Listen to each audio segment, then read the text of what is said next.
Assalamualaikum warahmatullahi wabarakatuh.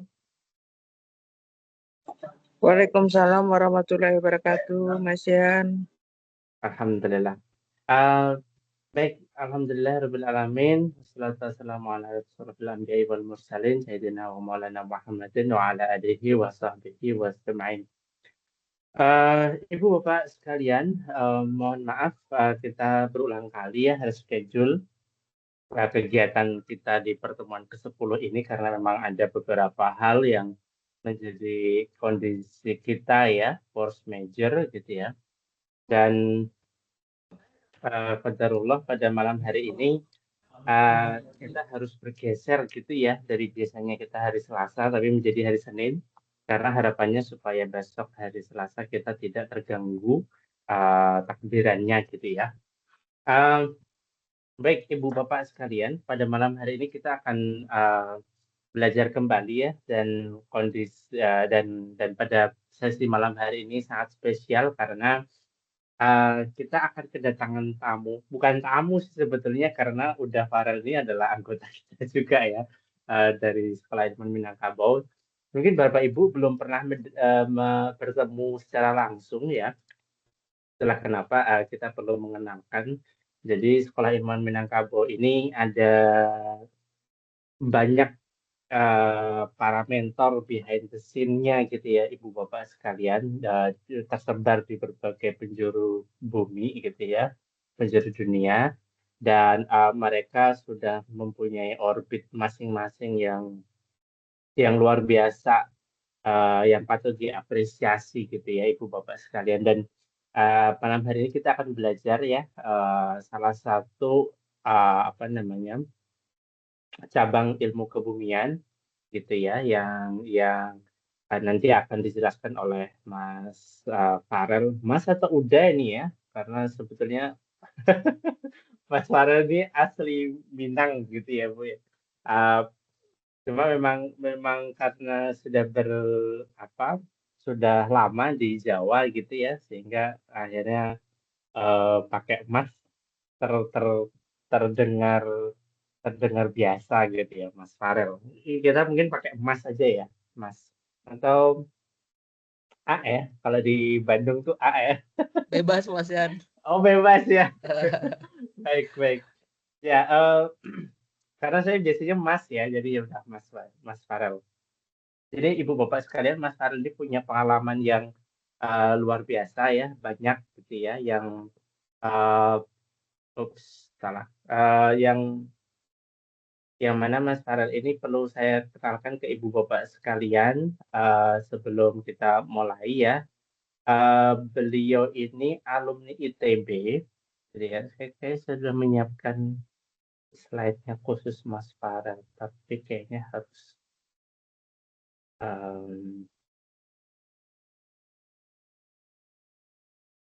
sebentar, kita coba dulu.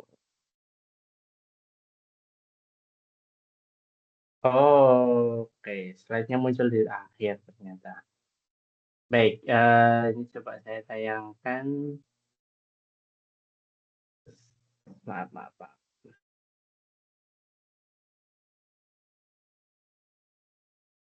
Yes, Mas Farel, nama lengkapnya Muhammad Dita Farel, alumni Teknik Geodesi dan Geomatika, betul ya, Mas Farel ya? Dan dulu Iya, betul, Mas Yan. di SMA-nya tuh di Agam Cendekia, ya, jadi di dalam kawahnya Maninjau gitu ya, kawah Chandra di mukanya Maninjau. Dan beliau bergabung dengan SIM ya, terutama untuk menguatkan pada kelompok saintek kebumian dan kelautan gitu ya. Nah, karena memang terkait dengan geodesi ini banyak sekali ya Ibu Bapak sekalian yang keilmuannya ini sangat sangat aplikatif ya di kelautan juga gitu ya. Dan Mas Harun ini juga mentor ya penelitian di kebumian pada komunitas Gerakan Indonesia Emas. Nah, Mas Farel ini sekarang menjadi founder tiga apa ini Mas? startup ya, bisa dibilang startup gitu ya, perusahaan yang baru naik daun gitu ya, emerging gitu ya.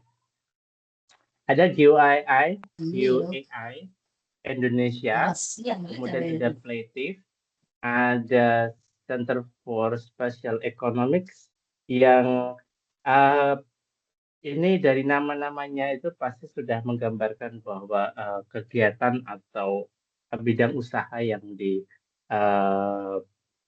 ya, diampu oleh Mas Farad ini tentu sesuatu yang kekinian gitu ya. Nah, kita akan belajar tentang apa yang kekinian dari aktivitas Mas Farad yang bisa dibagikan kepada kita dalam konteks ilmu kebumian begitu ya.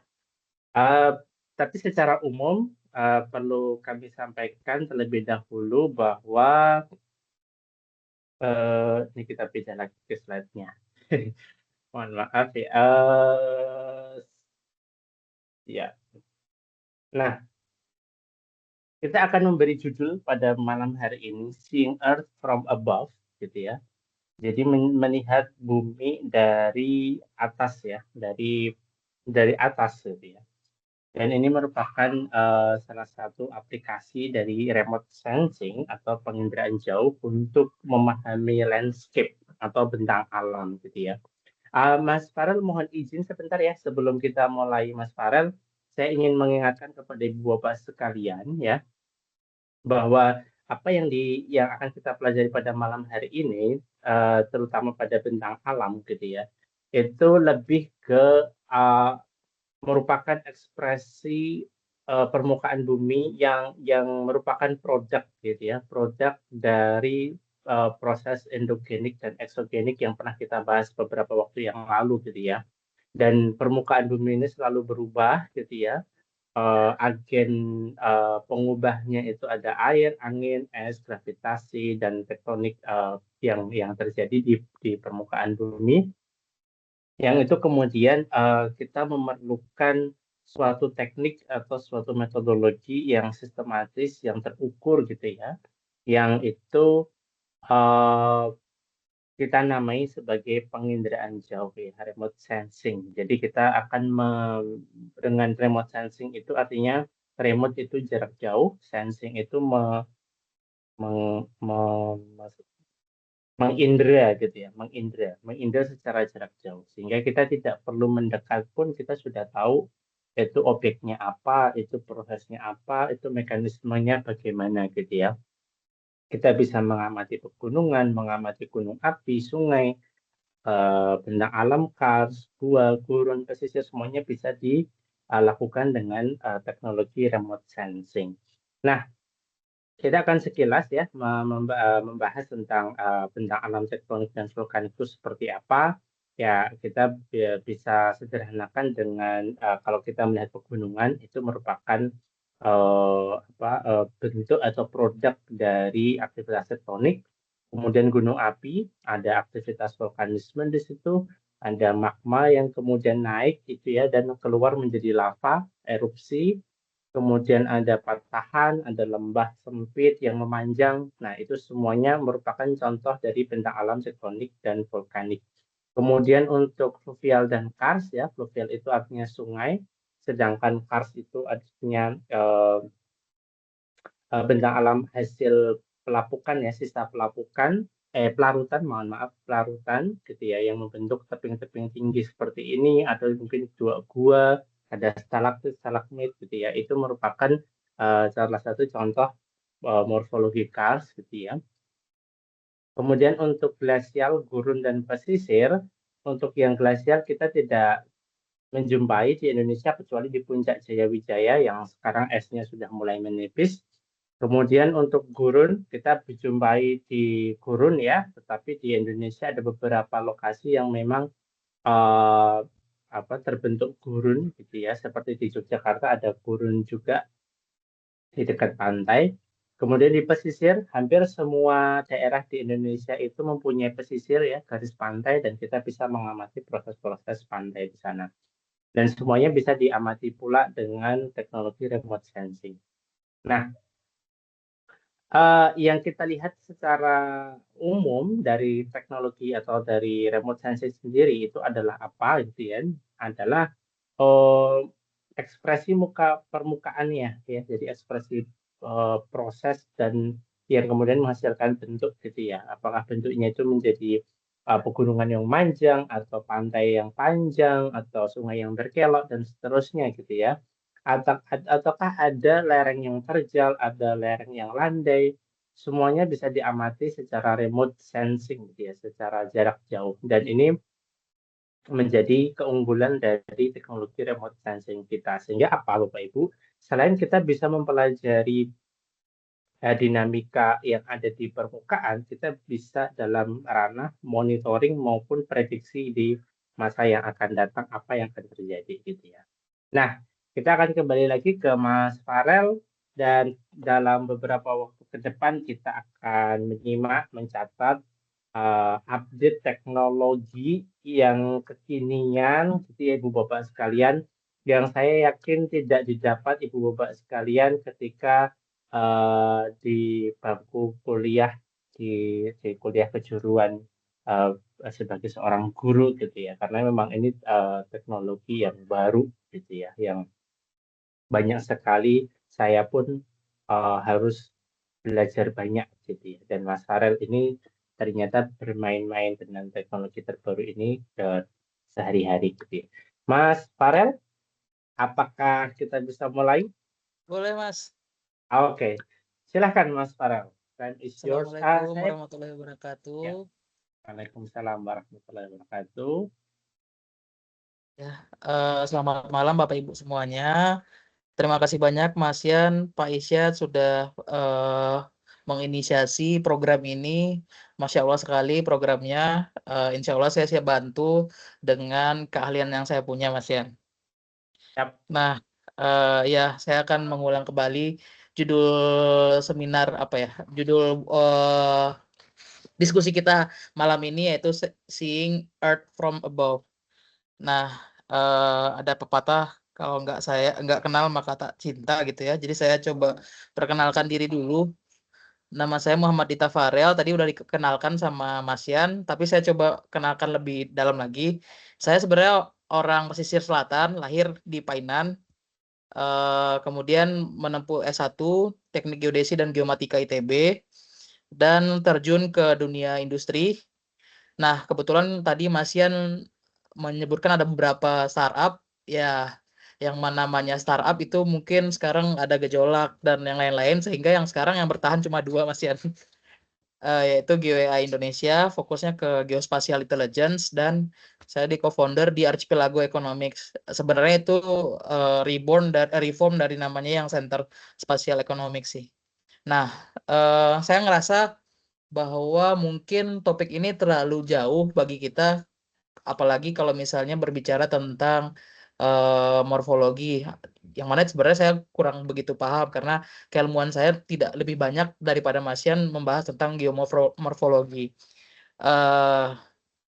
Saya coba menginfokan selama saya di industri itu ada beberapa sih portofolio project yang saya kerjakan, yang mana semoga Bapak Ibu semua bisa kebayang apa sebenarnya pemanfaatan dari teknologi remote sensing ini dan kebutuhan yang memang tersedia di ranah industri. Karena menurut saya ketika berbicara pendidikan dan institusional pendidikan dan industri, kadang adanya ketertinggalan antara itu, karena industri adalah kebutuhan yang saat itu juga yang dibutuhkan oleh perusahaan, di mana dari pendidikan itu kadang belum terlalu update. Jadi saya coba beberapa list yang menurut saya relevan. Ya, saya pernah melakukan pendeteksian kebocoran miten gas pada aset oil dan gas di Pertamina, kemudian identifikasi jenis tanah untuk pre-assessment PT Hutama Karya ini buat planning mereka buat menentukan rute jalan tol yang efektif. Jadi gimana caranya mereka apa namanya memilih ruas jalan tol yang memang sebenarnya saya nggak tahu geologinya Mas ya, tapi jangan sampai yang berbatu gitu loh. Kenapa jangan sampai yang berbatu dan jangan sampai yang lunak gitu, yang jangan sampai yang clay.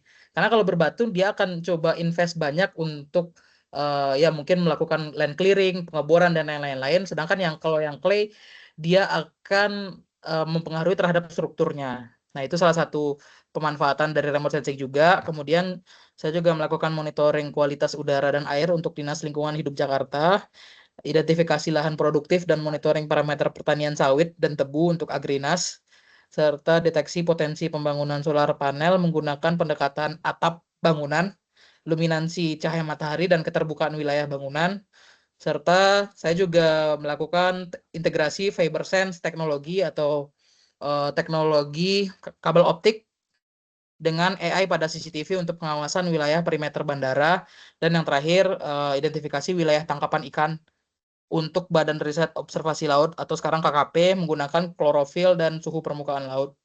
Nah, bedanya mungkin dengan pembicara sebelumnya karena saya terlahir dari industri, jadi memang dan saya juga di konsultan gitu ya. Jadi kita apa yang market, apa yang pasar mau gitu. Jadi mungkin topik-topiknya ada yang Bapak Ibu familiar, ada yang enggak. Tapi sebenarnya yang dibutuhkan oleh pasar yang menurut saya sekarang itu adalah seperti ini kayak gitu sih. Nah, semoga bisa memberikan gambaran apa saja pemanfaatan dari remote sensing untuk kehidupan sehari-hari seperti itu. Nah, saya mulai sedikit konsep dari remote sensing.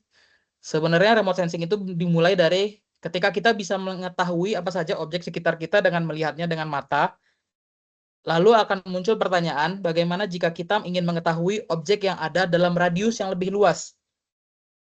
Bisakah mata kita mengamati itu? Tentu saja tidak. Karena kita harus memposisikan mata pada ketinggian tertentu.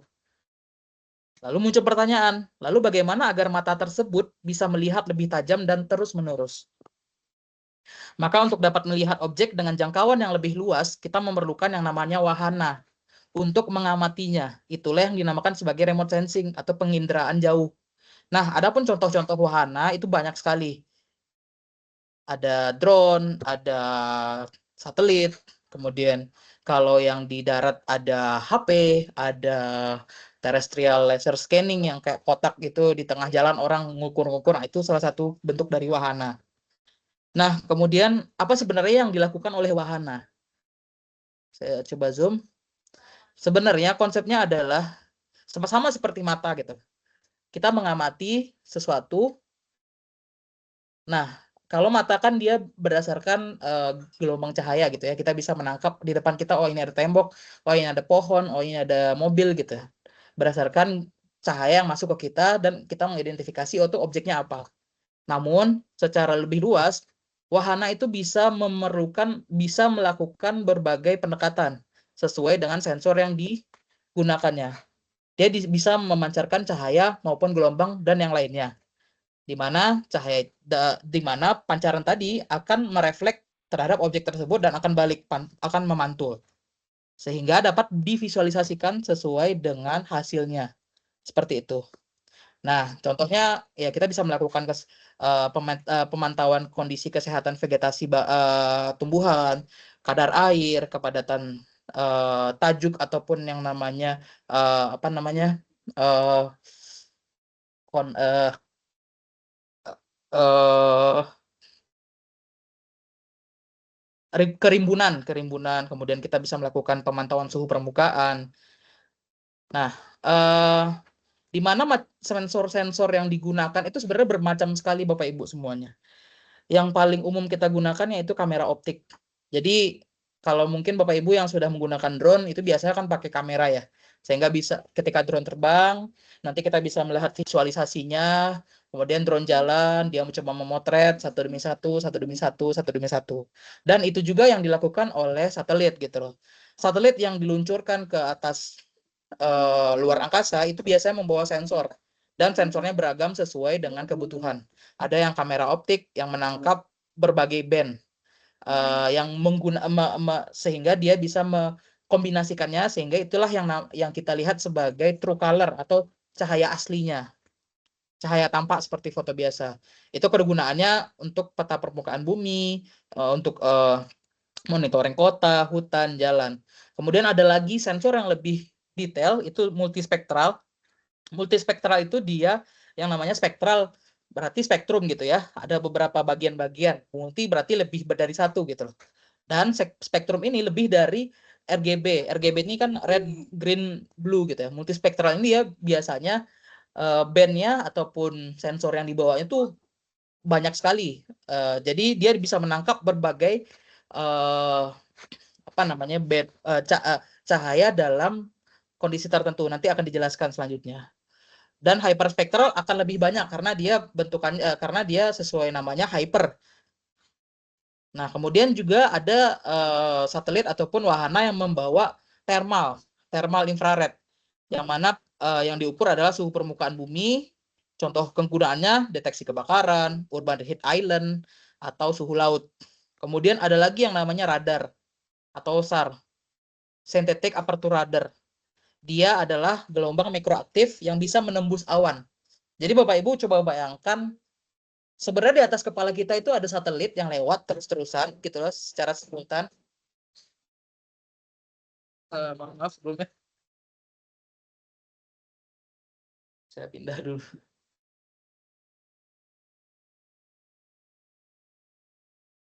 Nah, kembali lagi, radar atau SAR. Oh, maaf. Di atas kepala kita tuh ada satelit yang dia selalu mengorbit gitu ya.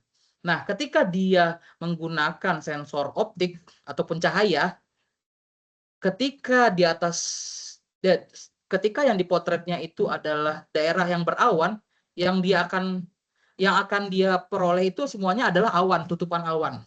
Sehingga tidak bisa mengamati sesuatu. Nah, makanya ada yang namanya radar.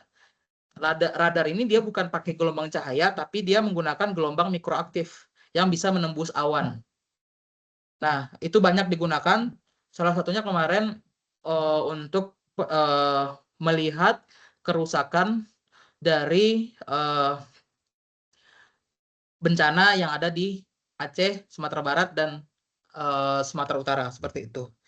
Nah, juga ada lagi namanya microwave radiometer, sama menggunakan gelombang mikro. Kemudian altimeter.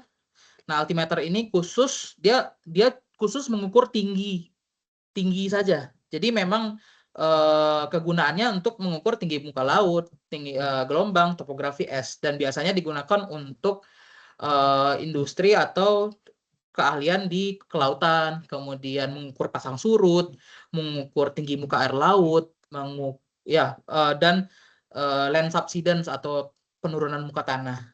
Kemudian ada juga yang namanya LiDAR, dia menggunakan laser, sama juga gelombang juga untuk mengukur jarak dan ketinggian. Kurang lebihnya sama dengan altimeter, cuman LiDAR lebih banyak kegunaannya untuk wilayah dengan struktur hutan. Kemudian dia bisa mengukur tinggi kanopi dan model elevasi. Dan biasanya LiDAR ini dia bisa ditaruh di drone. Jadi ada beberapa drone oleh perusahaan-perusahaan di kehutanan itu dia pakai sensor LiDAR. Contohnya mungkin di PT PN, kemudian Perhutani, dia sudah menggunakan LiDAR untuk melakukan pemetaan struktur hutannya. Karena LiDAR juga bisa membuat yang namanya objek 3D, 3 dimensi. Jadi objek 3D itu yang bisa Bapak Ibu bayangkan ketika kita melihat sesuatu dengan mata kepala telanjang itu kan biasanya kita cuman kayak ngelihat foto gitu ya. Tapi kalau LiDAR itu dia bisa mengukur jarak juga. Jadi banyak kegunaan yang bisa dihasilkan setelah itu. Terus ada juga yang spektrometer atau atmospheric sensor untuk gas dan partikel di atmosfer. Kemudian magnetometer untuk mengukur medan magnet bumi. Itu kalau di geodesi itu kita juga mengukur yang namanya geoid atau permukaan bumi, yang mana orang-orang kan biasanya bilang bumi ini berbentuk tidak bulat tapi ada lonjong. Nah, sebenarnya magnetometer salah satu bentuk pengukuran dari model geoid, yaitu model permukaan bumi tadi yang mana dia bentuknya tidak bulat sempurna, tapi ada kayak benjolan-benjolan tertentu lah. Nah, seperti itu. Nah, ini pemanfaatan remote sensing tadi, ini kita bahas terkait gelombang tampak atau RGB tadi. Nah, ini sebenarnya kalau cahaya tampak di spektrum panjang gelombang itu kan mulai dari frekuensi tinggi itu sinar gamma sampai ke frekuensi rendah, tapi panjang gelombangnya panjang, yaitu radio. Nah, biasanya kalau HP gitu ya, kita bermain di cahaya tampak gitu ya. Tapi kalau misalnya seperti yang tadi, yang multispektral, dia biasanya cahaya tampak dan beberapa parameter lainnya. Misalnya dia near infrared atau ultraviolet. Hyperspektral dia lebih dari satu band tadi. Nah, tujuannya apa? Nah, ini sebenarnya kalau cahaya tampak itu ya seperti kita cuma bisa melihat merah, hijau, dan biru. Nah, kegunaannya ini adalah contoh beberapa produk-produk satelit yang bisa digunakan nantinya setelah ini buat dieksplor. Sentinel dari Eropa, Landsat dari Amerika, Worldview dari lupa Amerika lagi kalau nggak salah. Nah, yang mana yang bisa diukur adalah warna, reflektansi objek yang terlihat oleh mata, kondisi permukaan, lahan terbangun, perairan, jernih, dan sedimen. Kurang lebihnya, kalau misalnya kita buka aplikasi Google Maps, kemudian kita pindah ke mode satelit, nah itu di sini semuanya tuh cahaya tampak semua. Karena yang kita lihat adalah bentukannya. Nah, ketika kita ingin melakukan analisa lebih dalam, contohnya kita menggunakan near infrared atau inframerah dekat, itu ada beberapa band tertentu dari gelombang ini yang dipantulkan dan diperoleh sehingga menghasilkan analisa tertentu. Contohnya vegetasi, struktur sel daun itu sebenarnya ketika daun ditembakkan oleh cahaya near infrared, dia akan menghasilkan respon tertentu. Nah, respon ini yang mengukur yang namanya mungkin kondisi kesehatan tanaman dan yang lain-lain itu bisa diukur dari situ. Contohnya seperti ini. Terus ada lagi infrared gelombang pendek atau short wide infrared. Nah, dia bisa melakukan pengukuran terhadap kandungan air pada vegetasi dan tanah. Jadi, ketika cahaya dipantulkan, yang diterima itu adalah adanya partikel air atau tidak di tanah ataupun vegetasi. Jadi dia tidak memerhatikan ini bentuknya bangunan, ini pohon, ini lahan terbangun, sawah dan lain-lain, enggak. Jadi dia cuma melihat ada air atau enggak gitu. Terus dia juga bisa menentukan jenis batuan, mineral, dan tanah karena beberapa menggunakan itu. Cuman saya belum bisa menguasainya, jadi karena belum ada use case juga di situ, jadi belum pernah melakukan untuk jenis batuan, mineral, dan tanah tadi. Paling yang jenis tanah ya memang kita menggunakan SWIR juga untuk jenis tanah. Kemudian bisa melakukan deteksi kebakaran karena ada refleksi terhadap kandungan airnya kayak gitu. Terus ada juga yang pakai thermal infrared, itu bisa mengukur suhu permukaan, land surface. Contohnya kalau misalnya orang bicara, sekarang suhu permukaan daerah perkotaan meningkat seiring dengan pertumbuhan laju kendaraan bermotor. Nah, sebenarnya yang bisa diukur ya, contohnya tadi adalah menggunakan si infrared thermal ini. Atau ada kajian ilmiah dari paper saintifik yang menginformasikan bahwa panas permukaan air atau panas permukaan laut meningkat seiring dengan adanya pencairan es seperti itu. Salah satunya pengukurannya adalah dengan melakukan pengamatan menggunakan band thermal infrared secara historis. Artinya secara historis adalah bukan hari itu aja diukur, tapi beberapa waktu ke belakang. Nah, ada yang juga dengan microwave, itu untuk struktur permukaan kekasaran, kelembaban tanah, dan lain-lainnya. Gimana sebenarnya ini baru sesempit itu dari pemanfaatan remote sensing, yang mana pemanfaatan lainnya itu sangat besar. Contohnya tadi saya juga melakukan pemanfaatan menggunakan pemanfaatan remote sensing untuk melakukan pendeteksian gas metan, kemudian gas NO2 dan yang lain-lainnya seperti itu. Nah, saya sedikit menyinggung konsep AI ya, karena sekarang apa-apa AI, bahkan beberapa slide saya ini beberapa digenerate dari AI untuk visualisasinya. Apa sih sebenarnya AI? Singkatnya, AI itu adalah mencari pola gitu. Mencari pola, tapi di belakangnya ini seperti iceberg gitu ya. Ada kita mempersiapkan data, kemudian melabel data, kemudian kita mengekstrak fitur, kemudian kita mengontrol statistik, probabilitas, matematika, matriks, optimisasi, loss function, dan lain-lainnya. Itu adalah AI. Yang mana sekarang kita bisa menggunakannya ya sesederhana kita bisa nanya ke mungkin platform kayak Gemini ataupun ChatGPT ataupun Meta AI ataupun Claude dan macam-macam. Yang mana sebenarnya simpelnya adalah AI itu adalah dia mencari pola probabilitas dan menghitung matriks-matriks yang sudah multi layer gitu. Nah, ini saya contohin salah satu pemanfaatan AI dalam remote sensing. Kenapa gini?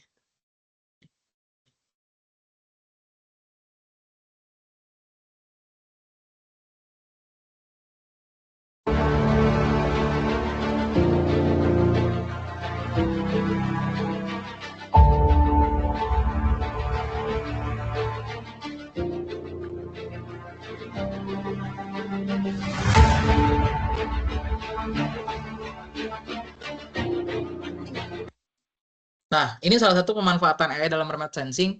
Dia melakukan image sharpening atau penajaman dari citra. Nah, caranya adalah dia punya dataset banyak gitu ya. Sehingga dia bisa melakukan penajaman terhadap citra. Balik lagi, konsepnya adalah mencari pola. Jadi misalnya fitur pesawat yang sebelumnya bentuknya mungkin tidak terlalu tampak, kemudian ditajamkan, dia akan menunjukkan hasil seperti itu. Ya sebenarnya Bapak Ibu, sekarang kan kita pada pakai gawai ya, smartphone device, yang mana di situ juga ada kan fitur AI-nya.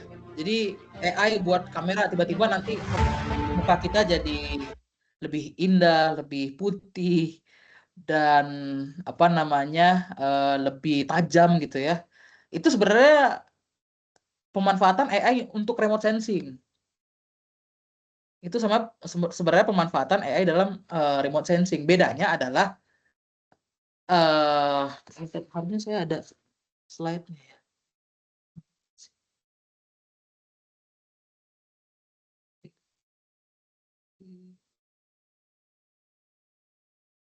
Kayak kehapus deh. Mohon maaf sebelumnya. Jadi bedanya, jadi sebenarnya remote sensing itu umumnya adalah dia menangkap gambar gitu. Gambar yang diolah tuh gambar. Bedanya adalah, mohon maaf, harusnya tadi ada sih. Bedanya adalah dia punya sistem koordinat. Sistem koordinat itu apa? Seperti ini. Sistem proyeksi.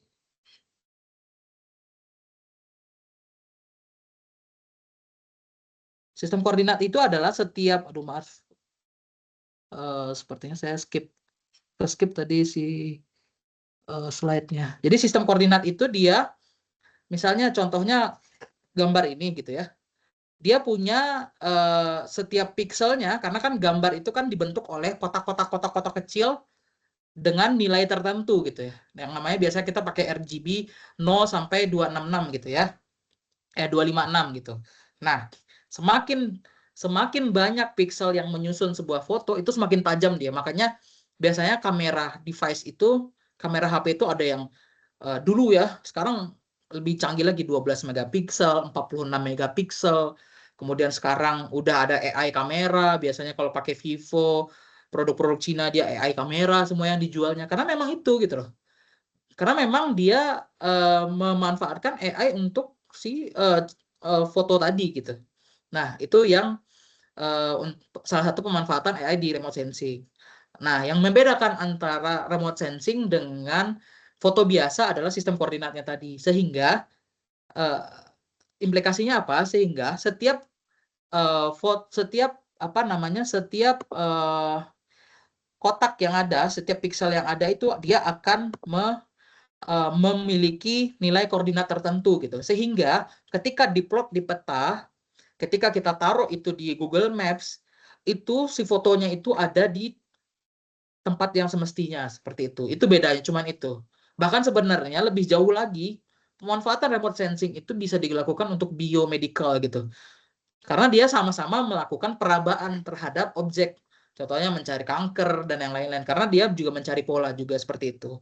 Karena itu bukan spesialisasi saya, cuman untuk membuka wawasan Bapak Ibu bahwa sebenarnya remote sensing atau penginderaan jauh itu konsepnya adalah seperti itu. Nah, ini konsep AI dalam remote sensing. Pertama dia melakukan pengamatan, baik itu pakai citra satelit, drone ataupun pesawat. Kemudian dia amati bisa hutan, sawah dan lain-lain. Kemudian sensornya yang seperti kita bahas tadi. Kemudian proses pemrosesannya itu dia melakukan berbagai koreksi remote sensing untuk memperoleh hasil yang lebih aktual gitu ya. Artinya minim kesalahan.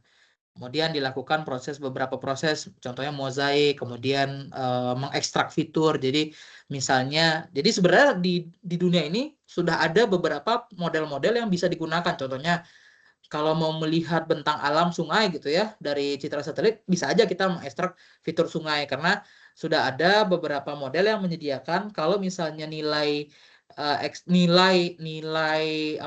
reflektasinya itu sekian gitu ya, dia akan mengidentifikasikan itu sebagai sungai seperti itu.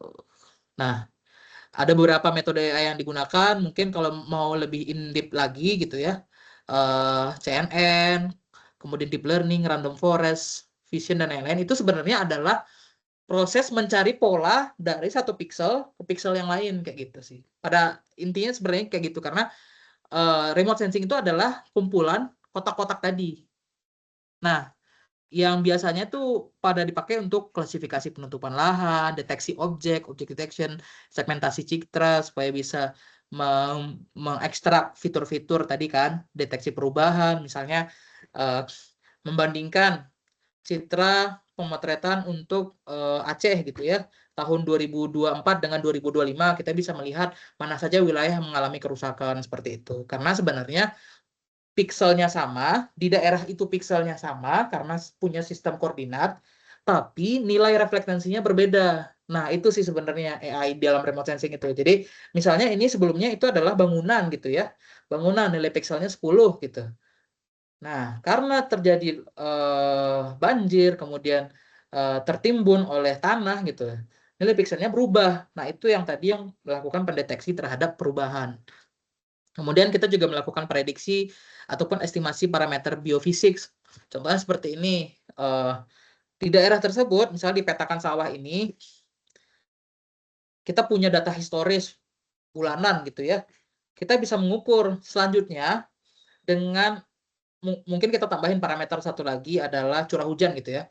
Dengan curah hujan sekian dan melihat historis dia selama beberapa bulan seperti ini, kita bisa melakukan prediksi atau kita bisa melakukan proyeksi beberapa bulan ke depan ketika parameternya sama, itu akan menunjukkan hasil seperti apa. Itu bisa sekali dilakukan seperti itu. Nah, kalau misalnya Bapak Ibu tertarik dan ingin mencoba langsung, ada beberapa perangkat lunak utama dan data citra open access yang bisa digunakan tanpa harus bayar. Contohnya untuk alat dan software untuk pemetaannya bisa pakai Quantum GIS. Itu bisa di-download langsung, nggak perlu bayar license. Kemudian untuk download citra kita bisa pakai ESA Snap dari apa namanya punya Eropa. Kemudian untuk pemrogramannya bisa pakai Python. Kemudian untuk IDE atau ngetik-ngetik bahasa pemrogramannya bisa pakai Jupyter atau Google Colabs kayak gitu. Atau bisa juga pakai produk Google yang mana Google Earth Engine. Itu sudah bisa semua dilakukan. Dan Bapak Ibu juga bisa nge-prompt di AI Bapak Ibu. Jadi sebenarnya knowledge kita itu bisa lebih tajam. Jadi kita tinggal ngasih tahu ide kita seperti ini, kita maunya ini, nanti akan dibantu oleh AI untuk nge-assist-nya. Nanti code-nya dijalankan seperti itu.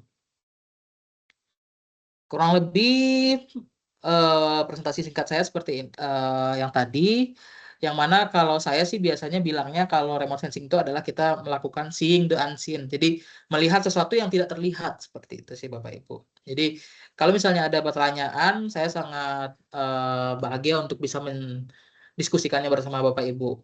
Karena menurut saya eh, presentasi yang saya lakukan tadi cukup sederhana dan masih di atas-atas, maksudnya masih di permukaan ilmu yang diberikan.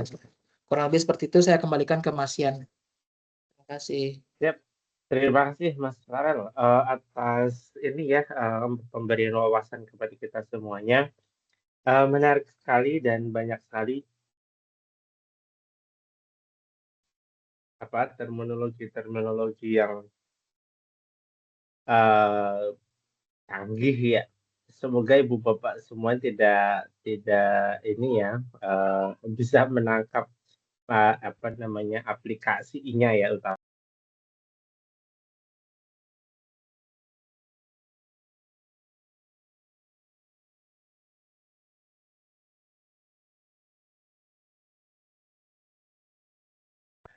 Baik,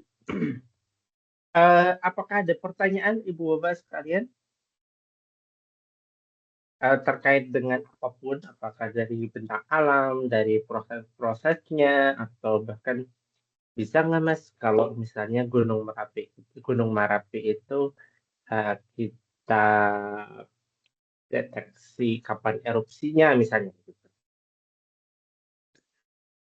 Ini Mas Yan yang nanya. Ah, Kalau Mas yang nanya, kayaknya aku nggak pantas untuk menjawab deh. aduh, Tapi baik. kalau gunung erupsi kayaknya bukan remote sensing deh Mas. Kayaknya kalau aku ya di keilmuan geodesi itu biasanya eh, geodesi pengukuran sih kalau biasanya, jadi ngelihat apa pola seismokannya kan. Aku kurang Oke. paham banget. Kalau remote sensingnya Ya, kayaknya aku jarang menemukan deh Mas. Karena iya ya, karena jarang jualan apa? kapan gunung api meletus sih. Karena kalau misalnya gunung api meletus itu lebih ke dari bawah permukaan ya. Jadi mungkin dari seismiknya atau mungkin dari seismik itu kegempaannya Ibu Bapak sekalian. Jadi kegempaannya makin aktif, berarti makin sering terjadi gitu ya. Atau mungkin juga dari geometrinya kali ya, geometri dari gunung api itu ada penggembungan di dekat puncak misalnya gitu ya, karena ada tekanan besar gitu. Jadi mungkin memang ada beberapa mungkin gini sih, ada beberapa bagian yang dia bisa pakai remote sensing, tetapi mungkin ada keterbatasan gitu ya. Jadi tidak semua langsung bisa digunakan remote sensing full gitu ya, tapi lebih lebih ke bagaimana teknik-teknik kebumian ini ya itu bisa saling melengkapi gitu ya. Ketika kita mau mengejar analisis ke suatu sebuah fenomena gitu. Jadi barangkali yang lebih banyak menggunakan remote sensing itu sebetulnya memang ini Ibu Bapak sekalian, eh, bagaimana ini ya permukaan bumi ya, jadi lebih ke landscape gitu ya. Jadi bukan peristiwa yang sedang ongoing gitu ya. Dalam arti kita membutuhkan misalnya untuk pemetaan Galodo misalnya gitu ya. Itu eh, daerah mana sih yang terdampak gitu ya, itu menggunakan remote sensing sangat bisa gitu ya. Jadi bisa bisa menggunakan data remote sensing atau pencitraan sebelum dan sesudah terjadinya Garudo gitu, sehingga nanti akan ketemu perbedaan begitu ya dari dua data itu, mana sih yang memang itu terdampak Garudo misalnya before and after-nya begitu ya. Nah, tapi itu juga ternyata membutuhkan eh, eh, data yang multi waktu gitu ya, artinya memang waktunya itu nggak cuma satu gitu. Karena kalau satu data saja itu bisa dibayangkan seperti kita sedang mengambil foto kamera satu momentum gitu ya, jadi spread gitu. Jadi satu momentum aja seperti peristiwa yang dynamic tetapi ter frozen gitu ya, terfreeze kan gitu ya, diem gitu, set gitu ya, kayak foto biasa gitu. Jadi mungkin memang tidak menggambarkan dinamika secara real time, kecuali memang ibu bapak mempunyai akses ke data multi waktu atau multi temporal. Kurang lebih seperti itu untuk menggambarkan seberapa jauh teknik remote sensing ini bisa diaplikasikan gitu ya bisa dipakai gitu ya, dan membutuhkan informasi apa lagi selain remote sensing untuk kalau kita mau membahas dinamika yang lebih uh, actual, lebih lebih lebih real time gitu ya. Nah, remote sensing ini juga tentu menjadi satu-satunya cara gitu ya, satu-satunya cara misalnya kita mau mengamati alam semesta gitu ya. Jadi perbintangan, galaksi, benda-benda langit luar sana gitu ya.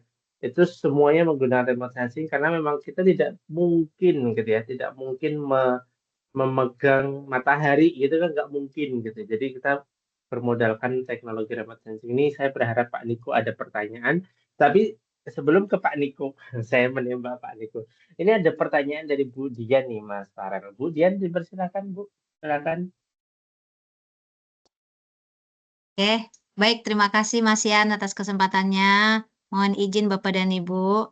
Eh, ini pertanyaan kepada Mas Farel ya. Tentang remote sensing, saya tertarik sekali. Saya pernah tahun 2024 atau 2025 lupa. Perasaan masih baru lah ya. Saya pernah mengakses ke Google Earth.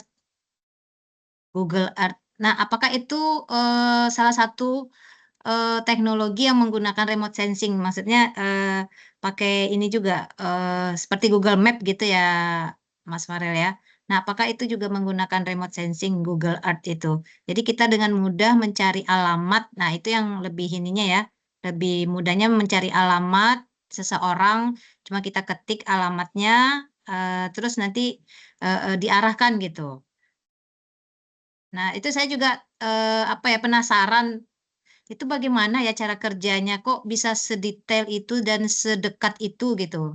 Misalnya kita mencari alamat seseorang lalu langsung kelihatan rumahnya, terus apa yang ada di halaman rumahnya gitu. Memang seperti real seperti itu, Mas Farel. Nah, itu saja pertanyaannya. Terima kasih Mas Yan, Mas Farel. Siap, Ya, makasih silakan Mas banyak Farel. Bu Dian. Ya, disclaimer dulu sebenarnya itu keilmuannya lebih ke GNSS namanya Bu, Global Navigation Satellite System. Nah, yang mana bedanya adalah dia sama-sama remote sensing, sama-sama citra satelit yang digunakan gitu Bu ya. Cuman fungsinya adalah dia melakukan pemantauan posisi. Dia memberikan posisi. Jadi ada beberapa satelit yang ada di atas permukaan kita ini. Saya lupa apa nama webnya buat ngelihat apa saja konstelasi satelit yang ada di atas permukaan. Yang mana satelit ini dikendalikan oleh Amerika, providernya itu yang namanya GPS. Jadi sebenarnya GPS itu nama produk, Global Positioning System itu nama produk. Karena kalau dia satelitnya itu adalah Cina, atau biasanya kalau misalnya pakai HP-HP Cina kayak Huawei gitu ya, itu namanya bukan GPS tapi Beidou. Terus kalau misalnya pakai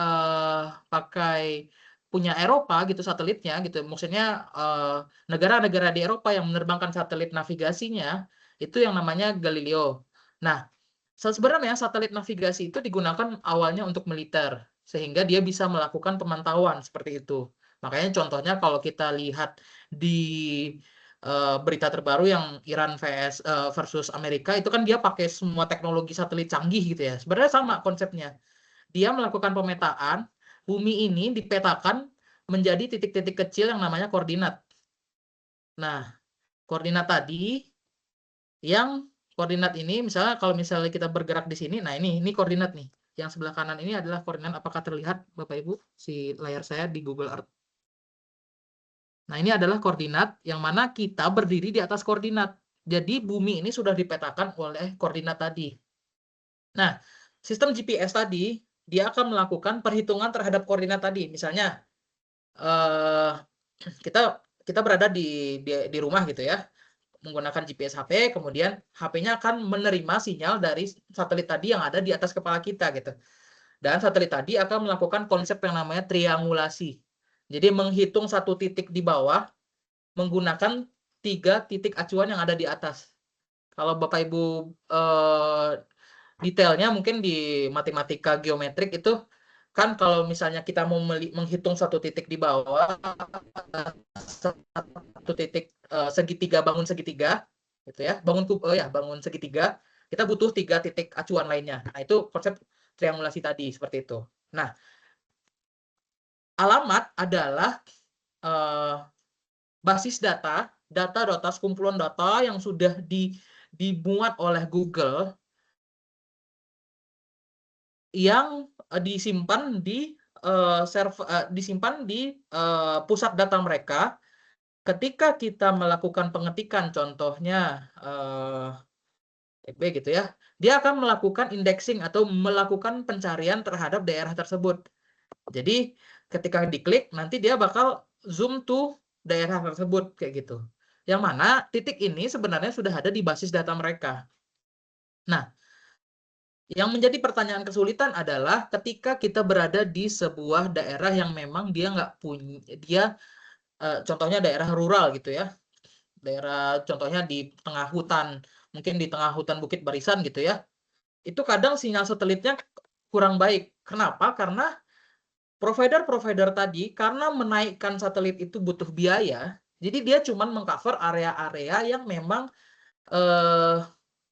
potensial untuk dilakukan monitoring kayak gitu. Jadi kalau misalnya, apalagi kalau di Indonesia gitu ya, nggak ada sesuatu hal yang tertentu. Kalau misalnya di Iran mungkin lah dia taruh satelitnya supaya dia bisa mengcover seluruh area. Tapi kalau di Indonesia kan tidak ada sesuatu yang diambil gitu. Jadi untuk daerah-daerah yang di hutan biasanya kita akan kesulitan untuk menentukan posisi. Itu konsep posisinya seperti itu, Bu. Semoga bisa menjawab ya. Gitu sih, Bu. Nah, ditambah juga ini Bu, jadi kalau Google ini kan memang sudah sangat canggih ya. Dia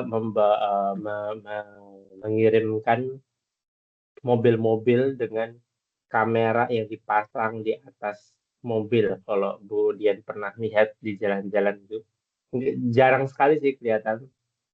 Tapi kalau pas ketemu, itu saya pernah melihat ada mobil biasa, terus kemudian di atasnya itu dipasang seperti tripod gitu ya. Di atasnya itu ada bola gitu ya, bola dengan beberapa lensa kamera. Itu sebetulnya memang kamera untuk merekam segala arah gitu ya. Nah, ketika mobil itu jalan, sesekali kamera itu jepret Bu, jepret apa ya, ambil gambar gitu ya sekeliling 360 derajat. Ambil di situ. Giliran berapa meter ambil lagi, berapa jalan jauh ambil lagi gitu. Yang itu kemudian datanya dikirim ke pusat data tadi yang disebutkan Mas Farel dan diikat dengan koordinat sehingga kita sebagai pengguna ketika mengakses Google Earth atau Google Maps di format Street View gitu ya, kita bisa melihat tuh, oh rumahnya si A jemurannya ada di luar gitu. Jadi sampai segitunya tuh bisa seakurat itu gitu loh. Jadi bahkan yang muncul di reels atau di tayangan singkat FB atau YouTube itu kan pernah ada juga yang membandingkan gitu ya bahwa dulu sebelum sebelum dari tahun ke tahun gitu ada perubahan gitu. Ada story ada rumah di tepi jalan gitu ya yang isinya kakek dan nenek sepasang suami istri kakek nenek. Tapi dari tahun ke tahun karena mobil perekam foto tadi itu jalan gitu ya di jalan yang sama, dia mampu merekam perubahan yang terjadi di sudut jalan itu setiap waktunya. Sampai kemudian di tahun keberapa gitu yang tersisa tinggal kakeknya gitu. Kemudian tahun berapa lagi udah tutup semuanya. Yang berapa lagi ternyata udah digusur, udah hilang gitu. Jadi monitoring tadi yang disebutkan Mas Farel selama di lokasi itu berpotensi untuk dilakukan monitoring gitu ya untuk keperluan apapun itu, maka biasanya sama Google akan dilewati mobil dengan kamera tadi itu gitu Bu. Kemudian makanya tadi sekarang eh, apa lesson learn-nya atau hikmah yang perlu kita petik adalah jangan sembarangan gitu ya naruh barang-barang atau informasi apapun yang konfidensial, yang rahasia di depan rumah gitu ya. Karena siapa tahu nanti akan terekam secara digital dan abadi gitu Bu ya, dilihat dan disaksikan oleh banyak orang gitu ya. Baik, terima kasih Bu Dian. Pertanyaan yang sangat menarik. Kemudian Pak Niko, silakan Pak Niko. Baik, terima kasih Mas Yan. Assalamualaikum Ya. warahmatullahi wabarakatuh. Waalaikumsalam warahmatullahi wabarakatuh. Selamat malam Mas Farel. Salam kenal, saya guru geografi dari SMA 1 Tiumang, tepatnya di Damas Raya, Pak. Perbatasan dengan Jambi. Nah, di sini kemarin di kebun teman, ada kebun sawit nih Mas Farel. Ditemukan titik minyak bumi dan itu sudah disurvei dari Pertamina kalau tidak salah, itu ditemukan 2 titik, dia ada 5 titik, di kebun temannya ada 2 titik. Nah, yang ingin saya tanyakan sama Mas Farel, bagaimana cara kerja remote sensing untuk mendeteksi minyak bumi ini, Mas Farel? Apakah dengan sensor thermal kah, atau seperti pertemuan sebelumnya Mas Yan, ada teknologi tomografi yang ronsen bisa untuk perut bumi kita? Apakah cukup dengan remote sensing atau ada kolaborasi dengan teknologi yang lainnya? Mungkin itu saja Mas Farel, terima kasih. Assalamualaikum warahmatullahi wabarakatuh. Waalaikumsalam warahmatullahi wabarakatuh. Silakan Mas Farel. Saya izin coba share screen dulu.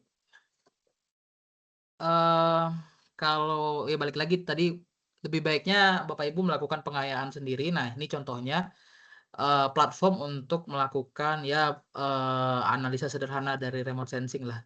Ya ada beberapa pakai scripting juga, programming. Cuman sekarang alhamdulillahnya karena ada AI jadi bisa bantu kita. Nah, ini contohnya ini namanya Google Earth Engine gitu ya. Nanti Bapak Ibu juga bisa pakai gitu ya. Daftar aja, dia gratis kok. Jadi ya buat coba-coba testing lah supaya lebih gimana sih cara ngechat di sini Mas? Aduh, nggak bisa. Ngechat caranya gimana Mas? Don't show chat bubble. Mungkin nanti di share aja di ini. Jadi namanya Google Earth Engine. Aksesnya di sini. Nah, itu kita ya pakai programming language-nya Python atau JavaScript bisa gitu ya. Tapi bisa juga dengan cara ini gitu ya. Nanti tinggal kita tanya ke AI buatkan script. Nah, contohnya tadi buatkan script di Google Earth Engine untuk melakukan pemantauan potensi minyak bumi di Damas Raya. Aduh, lupa lagi. Damas tuh gimana Pak? Ini ya, Damas Raya. Nah, sepemahaman saya Pak, untuk industri oil and gas itu dia pakai remote sensing itu untuk pre-assessment. Jadi buat ngecek dulu Pak, ngecek dulu daerah-daerah ini, contoh untuk Hulu Rokan yang di Riau gitu ya. Dia ngecek dulu, mungkin ada parameternya, tapi kebetulan saya belum pernah in charge buat di project itu, jadi saya belum tahu banget detailnya. Jadi dia punya parameter mungkin dan dia bisa pakai ya mungkin gelombang cahaya ataupun radar gitu ya, yang bisa tembus ke permukaan. Yang pasti penembusan permukaannya itu pasti ada ketebalan tertentu gitu, yang mana saya juga kurang paham karena belum pernah in charge di area tersebut. Sehingga ketika direflektasinya, nah ketemulah ada unsur minyaknya. Tapi sebenarnya kalau mungkin Mas Yan bisa nambahin gitu ya, kalau minyak itu biasanya dia nggak yang di dasar permukaan gitu ya Mas ya, dasar permukaan tanah, pasti di bawahnya lagi. Nah, butuh yang namanya pemetaan oleh teman-teman geologi ataupun teman-teman dari perminyakan ataupun geofisika untuk datang ke daerah itu buat melihat apakah memang ada unsur minyaknya di bawah itu dan mengukur apakah memang sebenarnya kalau saya tangkap ya, mungkin Mas Yan bisa koreksi, ada beberapa tempat yang memang minyak buminya ada gitu, tapi cadangannya ataupun kuantitasnya tuh tidak.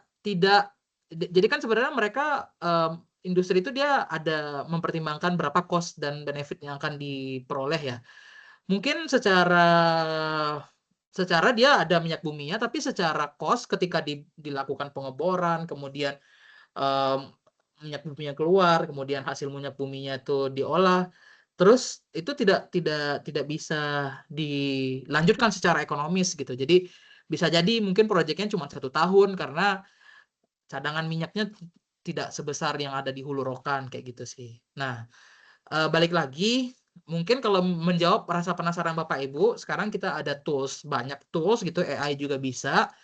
Ya, kita tinggal tanya seperti ini, buatkan script di Google Earth Engine untuk melakukan pemantauan potensi minyak bumi, kemudian dia bikinin. Kalau Bapak Ibu mau lebih detailnya, jelasin dong. Baris demi baris.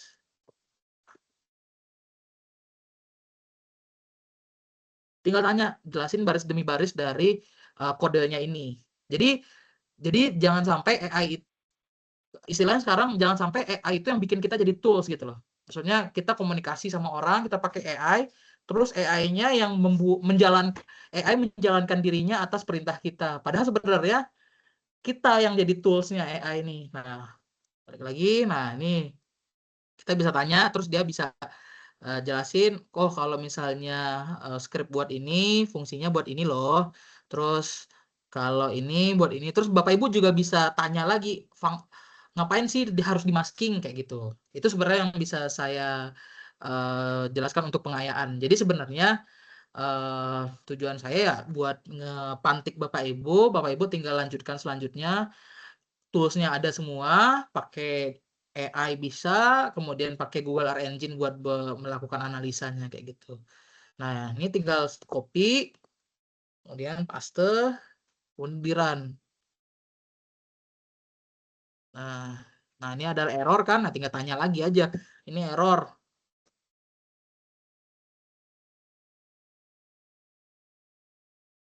Fixing. Nah, kayak gitu sih. Cuman tadi penjelasannya mungkin seperti itu Pak Niko. Ya bisa jadi berkemungkinan ada gitu ya, tapi secara ekonomis apakah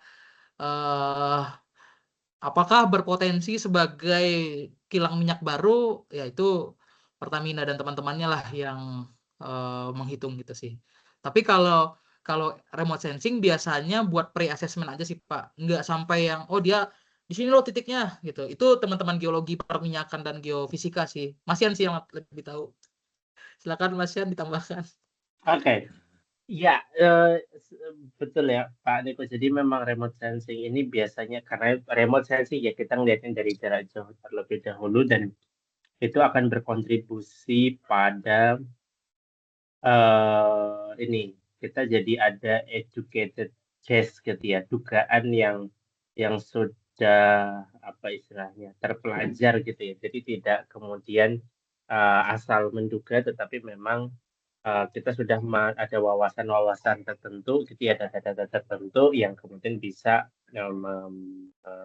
apa istilahnya memilih alternatif-alternatif dari kemungkinan-kemungkinan tadi hipotesis kita itu. Nah, kalau untuk memang ketemu satu titik itu remote sensing memang nggak bisa sih Pak. Jadi memang membutuhkan kolaborasi dengan data-data lain, data-data geofisika ya, bawah permukaan yang kemudian akan ketahuan imaging-nya gitu ya. Bisa dengan tomografi seperti yang kemarin kita pelajari, atau mungkin dengan seismik yang lebih konvensional gitu ya. Dan itu nanti akan ketemu Pak. Jadi daerah sini nih yang kemungkinan besar kalau dibor dari atas itu akan menghasilkan menghasilkan minyak dengan kuantitas yang ekonomis gitu tadi yang seperti disampaikan Mas Farhan seperti itu. Itu Pak Niko. Oke, terima Semoga kasih Mas Yan, Mas Farel. Ini ada wawasan baru juga nih, Google Earth Engine ya Pak ya. Nah, ini baru apa juga, baru tahu juga ada ternyata, biasanya pakai Google Earth biasa aja. Oke, terima kasih Mas Farel, Mas Yan. Ya, ternyata ada engine-nya Pak. Ya baik. Selanjutnya Bu Liza. Ya, terima kasih Mas Yan, Mas Niko. Saya ingin menanyakan ini, kalau seandainya lagi liburan atau apa, kita mencari alternatif jalan, itu kalau kita di map itu kan ada warna merah, berarti itu lagi macet, terus ada warna kuning, hijau gitu.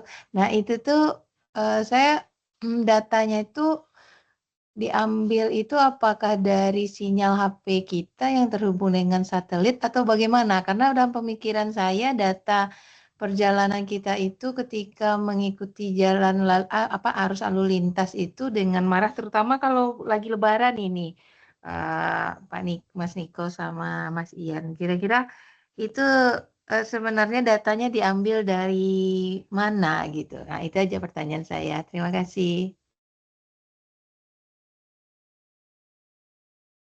Siap, izin Bu Liza.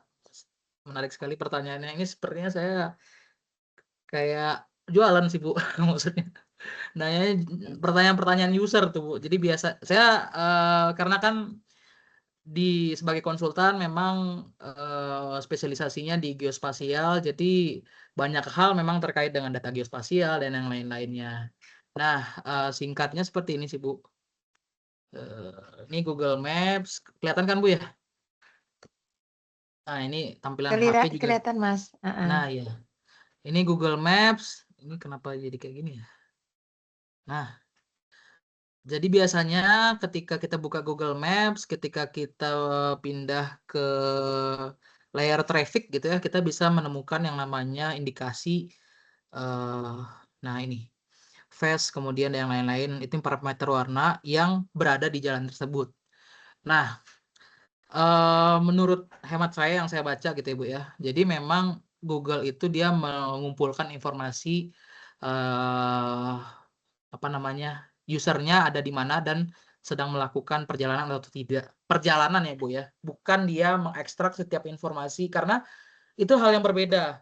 Karena secara undang-undang proteksi data, Google tidak boleh melakukan pengambilan data lokasi, data informasi selain kita data informasi, data lokasi sebelum kita melakukan persetujuan terhadap concern. Makanya ya balik lagi, ketika Bapak Ibu buka gadget kemudian ada layar agreement atau persetujuan, ya jangan langsung diklik setuju gitu. Harus dibaca dulu, dan kalau misalnya ada, iya betul, karena memang seperti itu regulasi mereka, apalagi mereka perusahaan global yang memang dia diaudit. Bahkan saya punya rekan, dia kerja di Inggris waktu itu, dia menangani kasus Meta ataupun Facebook yang kebocoran data. Padahal datanya nggak data yang penting-penting banget, tapi data receh lah. Tapi karena kebocoran data dan dia melanggar UU proteksi data itu, dia kena masalah. Nah, balik lagi ke hal yang kita tadi. Yang saya baca terakhir itu paper dari Google Maps, white papernya, maksudnya penjelasan teknisnya adalah dia melakukan estimasi aproksimasi dari rute perjalanan orang. Jadi bukan dari titik-titik usernya. Jadi kalau misalnya kita lagi mau dari satu tempat ke tempat yang lain, nah biasanya kan dia ada estimasi perjalanannya. Nah itu dia mengambil data historis dan dia ada prediksi AI-nya dan segala macamnya. Dia karena datanya banyak gitu ya. Karena Google itu kan usernya bukan 1 juta 2 juta orang, ratusan juta, dan bahkan dia bisa melihat tren, pola dan yang lain-lain. Kita mau kemana, kita kemana arahnya setiap harinya, di jam berapa kita ke kantor, di jam berapa kita pulang kantor. Kemudian bahkan dia juga punya Wither data, maksudnya data cuaca. Ketika hari hujan, otomatis beberapa ruas jalan itu warnanya akan merah padat gitu. Begitu pula dengan ketika lebaran gitu. Ketika di lebaran, ketika satu user pengen berangkat dari Bukit Tinggi ke Pasar Au, dari Padang dari pasar kuliner Padang Panjang ke rumahnya, itu jalannya pasti hijau. Tapi kan user Google bukan satu aja Bu. User Google tuh apalagi sekarang setiap HP Android pasti pakai Google. Oke lah, HP iPhone itu nggak pakai Google kan, tapi ada beberapa orang yang dia iPhone tapi dia install Google Maps karena lebih akurat daripada Apple Maps kayak gitu sih. Jadi dia mengkombinasikan data yang banyak sekali dan menganalisa sehingga dapatlah prediksi-prediksi itu, seperti itu sih. Jadi sebenarnya ini juga bisa kita gunakan sebagai penentuan lokasi area kepadatan. Saya pernah punya use case, Bu. Jadi Indosat yang punya kartu AM3, dia butuh informasi mana ruas jalan yang memang padat dan beserta waktu jamnya dan harinya kayak gitu. Jadi supaya apa? Dia supaya bisa melakukan planning ataupun perencanaan untuk apakah dia nanti akan menaruh tiang pemancar sinyalnya, ataukah dia melakukan promosi di daerah tertentu. Makanya kadang kita tiba-tiba kalau Bapak Ibu misalnya main ke Basko gitu ya, tiba-tiba ada SMS dari Starbucks gitu atau SMS dari Point Coffee, beli ini kopi. Nah, itu dia salah satunya itu dia pakai geofencing namanya. Dia ketika kita masuk ke area tersebut nanti akan ke blasting SMS. Nah, itu salah satu pemanfaatan dari data ini tadi gitu loh. Jadi data navigasi ini nggak hanya buat navigasi saja, tapi banyak use case ataupun banyak hal-hal menarik yang bisa dieksplor seperti itu. Dan balik lagi ke pertanyaan yang tadi, Bu, Google dia punya banyak data, Bu, banyak sekali data. Dan dia mengolah data itu secara real time, maksudnya secara terus-menerus gitu. Jadi tidak menutup kemungkinan ketika negara membentuk IKN, kota baru gitu ya, beberapa hari setelah itu ketika mau navigasi dari titik satu ke titik lainnya, udah ketahuan di mana rutenya, kemudian kepadatan jalannya dan lain-lain, beserta estimasinya. Karena Google sudah punya tim data analis yang sudah besar sekali seperti itu sih, Bu. Semoga menjawab, Bu. Mungkin kalau masih ada mau nambahin. Cukup, Mas. Ya, jadi Mas Niko, jadi karena saya tinggalnya di pusat kota, jadi saya tuh jadi kebayang itu saya sering ditawarin Starbucks beli gratis diskon berapa gitu. Jadi dari sana ya datanya kayak chat time pada saat-saat tertentu mereka tuh memberikan promosi. Jadi memang menarik data kita itu ya. Jadi padahal saya kan nggak pernah belanja di Starbucks atau tempat-tempat tertentu yang sedang promo. Jadi ternyata data ini bisa pengelolaan ke apa juga ya, konsumen juga gitu. Jadi memang pengetahuan yang baru sekali. Saya mikirnya itu real time-nya karena awalnya itu untuk itu tuh memang satelit. Ternyata memang butuh apa ya, penganalisaan yang benar-benar matang dan cepat ya Mas Niko ya. Jadi itu kesimpulan saya. Jadi pengetahuan baru buat saya bahwa kita memang dianalis oleh Google dan teman-temannya gitu. Terima kasih. Ya, Bu Liza, ini Mas Farel, Bu. Kalau Pak Niko nanti sampai ketiuman kita. Maaf Mas Farel, saya ini lagi bikin soal juga Mas Nyambi, Mas Yan. Jadi udah ngeblank juga, mohon maaf. Baik, tapi Tambahan mau mungkin. terkait Oh, ya, gimana Mas Farel? Tadi ada keliru, Bu. Jadi sebenarnya yang promosi itu bukan Google sih, Bu, tapi itu tuh ada perusahaan lain dia menggunakan data keramaian. Terus kalau misalnya dia ngenandain nih misalnya daerah sekitar radius 1 kilometer dari Basko gitu, ketika ada user yang posisinya di situ, dia akan ke blasting SMS kayak gitu. Itu sih, tapi itu tuh bukan Google sih, Bu. Terus tambahannya ya sebenarnya istilahnya sekarang jangan terperdaya dengan sesuatu yang gratisan sih, karena ketika sesuatu itu gratis gitu ya, dia tuh bukan jualan produk tapi jualan data kita gitu sih, karena dia menganalisa dan mendiagnosa data kita semua. Jadi kayak Google gitu-gitu dia ngasih gratis gitu ya, navigasi gratis, apa gratis, tapi pada akhirnya dia dapat data kita, terus dia jual ke third party atau pihak ketiga, ya kita sebagai pengguna sekaligus sebagai bahan jualannya gitu sih. Silakan Mas Yan. Betul, jadi memang ini Bu, tidak ada makan siang gratis ya. Jadi itu satu terminologi yang harus kita ingat ya. Jadi memang gini Bu, jadi di dunia digital ini tuh data adalah harta ya. Jadi yang memang perlu kita waspadai gitu ya, bukan kemudian kita menghindar karena memang kita sudah tidak bisa menghindar gitu ya. Tapi memang yang perlu kita lakukan adalah kita mempunyai literasi terhadap digital dan digitalisasi ini. Jadi bahwa semua sekarang yang aspeknya digital itu sudah mengubah 100% apapun yang sifatnya fisik. Kalau dahulu misalnya bersurat gitu ya dari atasan dari dinas pendidikan gitu ya ke meja Bapak Ibu sekalian itu dalam bentuk fisik surat gitu ya dengan tanda tangan cap basah. Tetapi apa yang terjadi sekarang? Sekarang ini surat dikirim via WA gitu ya dan tidak perlu cetak print, bahkan tanda tangan dan cap basah sekarang sudah diganti dengan QR code gitu ya.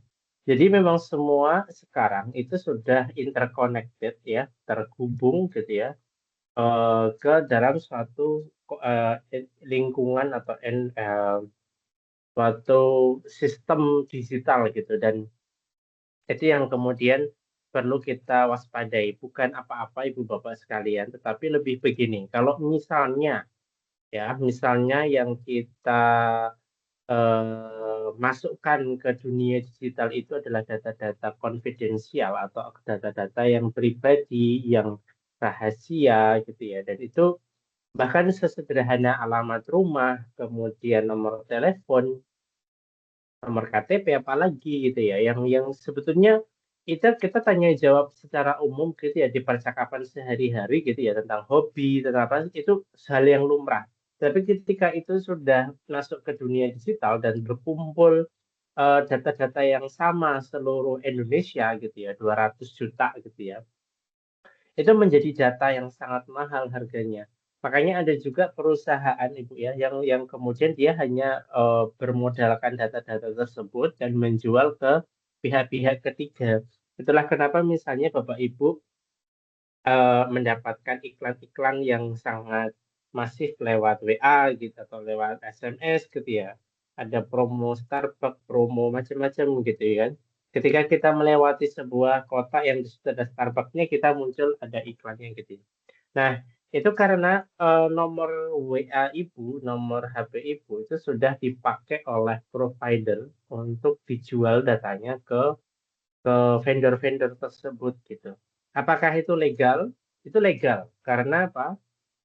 Karena pihak provider itu selalu memperbarui term and condition ya, syarat dan ketentuan berlaku ketika Ibu Bapak memilih AM3 gitu ya, atau memilih Telkomsel, atau memilih Tri gitu ya.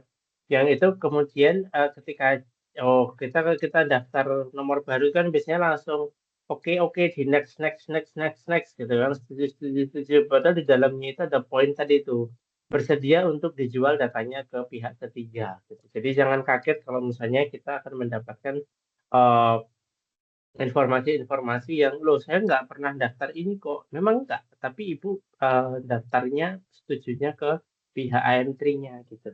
Nah ini berbahaya sekali ya. Jadi ketika data itu sudah berkumpul dan menjadi pool data, menjadi menjadi bahan yang bisa dianalisis secara demografi gitu ya, itu sangat sangat berbahaya sekali. Makanya sekarang itu sebetulnya yang menjadi kekhawatiran kita itu adalah data eh, data kependudukan Indonesia ya, yang tentu sudah bocor ke luar negeri.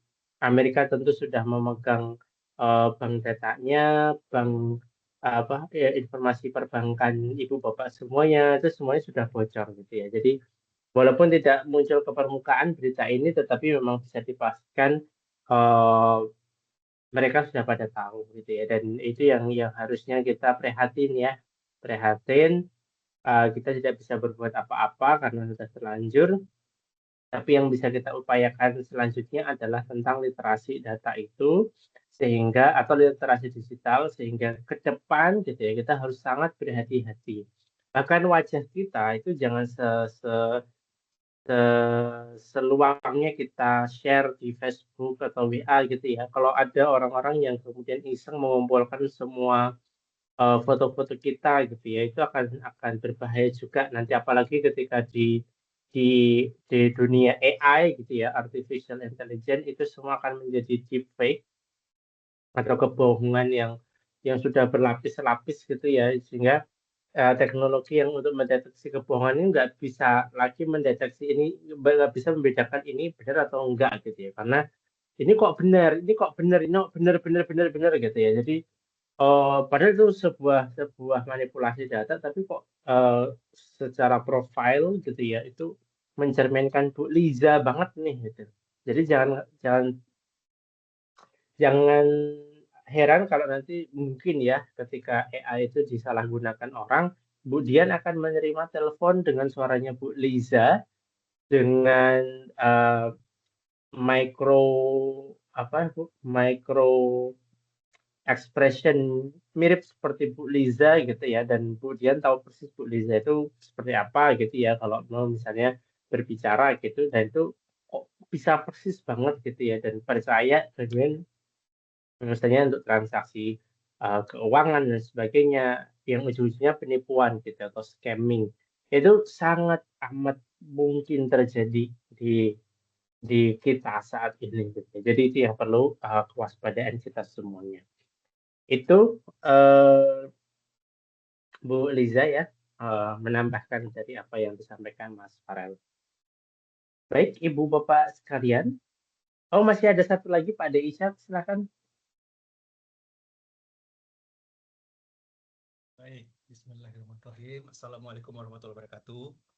Assalamualaikum Bapak sekalian, maaf nggak buka kamera karena kamera saya kebetulan sore ini drivernya error. Baik, jadi begini, Farel, terima kasih Farel ya, sudah bersedia hadir berbagi ilmu Farel ke ibu bapak guru sekalian pada malam ini. Sama-sama, Pak. Jadi Bapak nggak mengulang lagi apa yang tadi Farel sampaikan, cuman Bapak mau mengingatkan. Sebelumnya tadi itu, apakah Farel sudah cerita ke ibu bapak guru ini? Apa itu GOAI Indonesia, Playtif, sama Center for Special Economics? Belum sih, Pak. Belum detail sih, Pak. Oke, nanti tolong didetailkan ya. Jadi begini, ibu bapak guru. Jadi inilah harapan kita itu anak-anak muda Minang itu seperti Farel inilah. Dan sampai hari ini kami SIM itu selalu mencari yang seperti ini. Dan susah sekali menemukannya. Ketemu 1-2 paling ya. Dengan Yan kita selalu berburu itu. Jadi anak-anak yang asli Minangkabau kemudian punya kepedulian kepada sesama dan punya sesuatu yang dia buktikan dia bisa berkarya gitu. Ya, nggak banyak, Bu. Jadi tadi menarik ketika Farel menyebut kata-kata, kalau Ibu perhatikan kata-kata, ya ini langsung user question kan gitu, pertanyaan para user. Itulah tipikal kita orang Indonesia. Rata-rata semua user. Tidak pernah mau berpikir bagaimana ini terjadi. Jadi critical thinking itu berkurang. Dan mestinya itu sesuatu yang yang tidak boleh terjadi di orang Minang. Orang Minang itu banyak tanyonyo kan gitu kan, kemudian alun takilek data kalam kan begitu kan. Jadi yang dilakukan Farel ini, Bu, belum terpikirkan oleh orang lain, Bu. Nah, kenapa ini perlu saya sampaikan Farel ini sebagai model?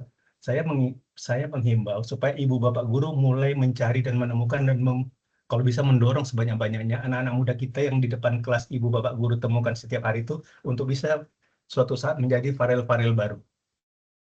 Ya, ini mimpi kita. Banyak, Bu, juara olimpiade, juara penelitian di Sumatera Barat itu banyak, dan kita punya datanya. Tapi yang mau berbagi, kemudian apa itu sedikit sekali. Jadi alhamdulillah, saya ketemu Farel ini pertama tahun berapa, Farel? Kita ketemu di depan Masjid Baitul Salam itu kan malam hari, Farel datang kan baru nyampe dari Bandung. Mungkin 2019 atau 2018 itu. Ya kan? 2018. Farel ketika itu dia jago penelitian ini. Ya, pemenang lomba penelitian. Jadi begitu, Bu. Sengaja saya sampaikan, hari ini Farel bercerita mengenai geodesi. Jadi kalau Di kami teknik ilmu Farel itu geodesi, Bu. Ya. Tapi ternyata dia sudah melakukan lompatan yang jauh. Udah dengan AI segala macam, ya. Saya bocorkan sedikit, SIM itu sedang berencana nanti Farel tolong bantu untuk mengenalkan AI kepada ibu bapak guru SMA Sumatera Barat. Lewat, nggak tahu nanti modulnya seperti apa, sedang disusun oleh yang namanya Ali Surojaya. Ya, sama-sama seperti Farel, tamat geodesi UGM, ya kan? UGM sekarang sedang S3 di Aachen, ya. Nanti dari Aachen dia akan mengajari bapak guru. Ya. Tidak lama lagi, mungkin hitungannya bulan. Nah, Bapak meminta nanti Farel bergabung ya, Farel, ya. Bekerja sama, collab dengan si Ali, ya kan?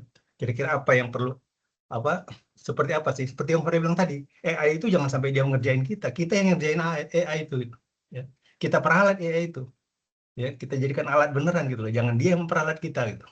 Nah, itu nanti akan diajarkan.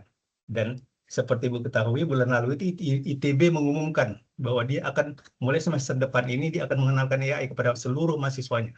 Atau seluruh mahasiswa ITB wajib AI. Nah, kita SIM mencoba mendahului itu. Di Sumatera Barat sudah kita ingatkan duluan lewat ibu bapak guru, ya kan? Kita ajarkan nanti apa itu AI dan bagaimana perannya, bantuannya kepada pendidikan, ya kan? Yang tidak kalah pentingnya itu adalah bagaimana ibu bapak guru merangsang atau menimbulkan putra-putri kita yang nanti muncul apa ya, curiosity, ya, keingintahuan, ujung-ujungnya critical thinking lah, kan begitu. Kan hari ini itu yang berkurang di Indonesia kan. Sementara rahim peradaban kita ini, ranah Minangkabau itu banyak sekali, ya, punya sejarah, banyak orang-orang besar yang punya daya pikir yang kritis, ya, yang pada akhirnya akan pada akhirnya menjadikan mereka menjadi seseorang yang bisa berbuat sesuatu untuk negeri ini, ya. Nah, ini salah satunya di depan kita kan, dibuatnya tiga inisiatif dia buat sekaligus, GOAI, Playtif, ya kan, ada Special Economics. Nah, apa itu? Ceritakan kepada kami, Fadel, ya kan, mau ngapain Fadel dengan itu? Dan saya yakin motifnya tidak semata-mata ekonomi, gitu kan, mesti ada idealisme di situ gitu. Nah, idealisme inilah yang kita sebarkan ibu bapak guru kepada anak-anak kita hari ini, ya. Di tengah hedonisme, materialisme itu yang sedang sudah menjajah kan gitu kan, menjajah anak putra putri kita gitu, ya. Jadi gitu, Farel, kembali ke Farel, cerita sedikit dari ibu tahu paham, ya kan, maksudnya apa ini kan gitu, ya. Terima kasih. Assalamualaikum warahmatullahi wabarakatuh. Waalaikumsalam warahmatullahi wabarakatuh. Makasih banyak Pak Isat. Ya, sedikit bercerita Bapak Ibu. Sebenarnya dari 3 tadi itu Pak, jadi 2 sekarang Pak. Ya namanya Pak Isat tahu lah ya, startup gimana itu-itunya Pak ya. Tapi pada akhirnya ya GOAI itu adalah Geospatial Intelligence. Sebelumnya saya kerja Bapak Ibu, jadi kerja di konsultan juga. Tapi karena saya punya prinsip berbeda gitu ya, jadi saya ketika ketemu user, saya lebih mendahulukan serving, mengutamakan yang namanya family creation supaya bonding dulu gitu ya. Yang alhamdulillah sebenarnya GOAI itu terbentuk ketika tiba-tiba klien nanya saya ketika saya udah nggak kerja lagi gitu ya, karena waktu itu fokus buat istri, buat lanjutin S3 dan menyelesaikannya. Terus tiba-tiba kliennya tanya, "Mas bisa nggak ngerjain project ini?" "Wah saya nggak di situ lagi, Mas." Ya udah, Mas bikin baru aja. Alhamdulillah karena itu, alhamdulillah saya ngerjain project itu dan alhamdulillah selesai. Makanya terbentuk GOAI itu tadi Pak Isyad. Nah, ternyata enak. Kita punya kendali sendiri gitu ya. Kita bisa meng-create banyak solusi, bertemu dengan banyak apa namanya, use case itu apa ya? Studi kasus, kemudian apa namanya, akhirnya terbentuklah Geospatial Intelligence ini Pak. Jadi memang karena background saya di geospasial dan intelligence-nya karena ya ngulik-ngulik aja sih Pak. Nah, ya memang yang saya sadari adalah saya karena belum melanjutkan studi lagi, jadi terkadang solusi itu bukan saya yang create atas ya terkadang solusi itu berdasarkan dari kebutuhan industri gitu sih Pak. Karena memang tipikalnya di Indonesia kalau kita yang create solusi kadang susah gitu ya Pak tembusnya. Ada apa dari ya misalnya kayak Pertamina yang punya budget sekian, kita bisa provide solusi, kadang kita juga nggak bisa dapat itu karena mungkin ada beberapa permainan di belakangnya gitu. Nah, kemudian GOAI lah terbentuk, kemudian Playtif itu karena pada tahun 2020 itu kan sebenarnya AI itu udah mulai 23 gitu kan, 2023 itu AI itu udah bubble gitu ya. Saya coba riding the wave gitu, saya coba bikin playing kreatif sih Pak pada akhirnya itu. Jadi lebih ke utilisasi LLM atau large language model atau yang biasa dikenal sebagai sekarang ChatGPT, Gemini, Claude, Meta AI. Nah, mengutilisasi itu sebagai solusi-solusi baru. Contohnya saya bikin platform konsultasi terkait riba gitu sih Pak, salah satunya. Nah, yang terakhir tuh Center for Spatial Economics itu kolaborasi sama istri sih Pak. Jadi kan karena istri di ekonomi, Ekonom. Ya. ya jadi apa namanya? Saya mencoba mengutilisasi profil istri dengan menambahkan unsur geospasialnya juga karena ternyata spatial economics itu sesuatu yang baru di Indonesia tapi di luar tuh sudah advance orang-orang di Eropa, kemudian di Amerika, bahkan beberapa pusat studi contohnya di Michigan ataupun di Cornell itu ada pusat studi ekonomi spasialnya juga, Pak. Padahal di kita terbatasnya sampai ke ekonomi regional, padahal unsur spasialnya bisa ditonjolkan. Nah, sebenarnya sekarang reform sih Pak, namanya bukan Center for Spatial lagi, tapi Archipelago Economics sih Pak. Jadi ya mirip-mirip sih Pak, tapi lebih ke me-expose ekonominya tadi sih Pak. Oke, Itu sih terima Pak. kasih Farel. Jadi Ibu Bapak Guru sekedar mengingatkan Farel ini istrinya asli Pasaman, ya Rel ya? Betul Pak. Betul. Farel dari Salido, Rel. Dari Betul. itu Pak. Masih ingat Bapak ya. Jadi bertemu itu dari utara dan selatan itu, Sumatera Barat ya kan. Nah, bertemu di tengah di Bukit Tinggi gara-gara SIM. Oke. Jadi terima kasih Farel penjelasannya ya. Jadi itu yang perlu diingat. Jadi sebelum Farel pun yang di atas Farel yang baju biru udah duluan Bu membuat inisiatif namanya Gerakan Indonesia Emas, ya kan? Nah, itu apa itu? Itu mempertemukan Farel-Farel semua se-Indonesia Raya yang kebetulan ada di UGM, ada di UI, ada di ITB. Itu dilakukan oleh Mas Yan, ya. Jadi Mas Yan itu adalah founder dari Gerakan Indonesia Emas. Kemudian berjalan mendirikan ketika sampai di Sumatera Barat bertemu dengan Yayasan Babu Salam itu mendirikan Sekolah Ilmuwan Minangkabau.